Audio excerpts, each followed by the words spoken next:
dirais Hakimi. C'est vraiment le gros top de cette partie de saison. Surtout parce que bon, on n'a pas de doute sur son niveau. On savait qu'il avait ce niveau-là, qu'il était capable d'avoir ce niveau-là. On l'avait vu avec l'Inter, on l'avait vu avec Dortmund, mais avec le Paris Saint-Germain, on ne l'avait pas assez vu. On l'avait entrevu par moment, mais c'était pas assez régulier. Et cette saison, enfin, on voit le vrai Hakimi avec un rôle très offensif. Il y a un abattage incroyable avec beaucoup, beaucoup de kilomètres parcourus, beaucoup de courses.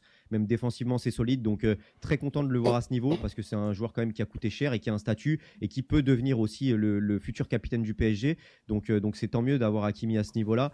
Après, comme top, qui c'est qu'on peut avoir? Il y avait Barcola sur la première partie de la première partie, mais Merci. c'est vrai qu'il s'est éteint malheureusement. Maintenant, ouais, Pacho Neves, hein, c'est les recrues clairement.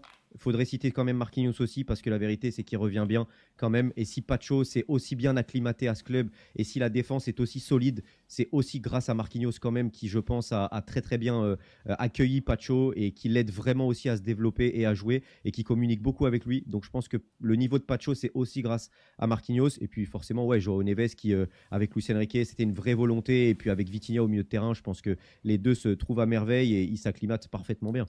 Moi sur Achraf, je suis totalement d'accord avec toi.